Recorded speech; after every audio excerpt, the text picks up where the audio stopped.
Bueno, gure proposamena zen fanzine bat egitea denon artean, eta, bueno, hasierako ideia zen egun fanzine egitea, denboraz oso eskas gelditu geha, eta azkenean, berriro plantatu berriz dira.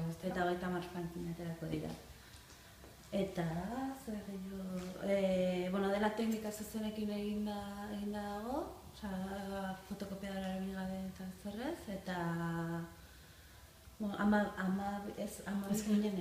zenbat azkenean, behatzi pertsonen artean egin, behatzi eta gobiak, gaude dena lanean, eta ezakiz gehiago.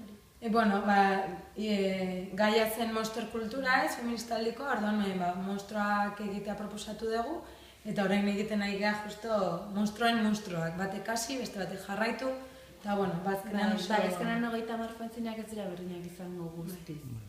Denak ez berdinak izango. Eta emaitzak ikusteko aukera izango dugu? Bai, bihar Guardetxeko festan ez da, aurkeztuko dugu, pixka bat, eta iristen dienak, sorte pixkatekin baten bat lortu alizango dute. Lehenengo 30 sorte. 30 ez gutxillo, 20 edo. Premio. Oso ondo.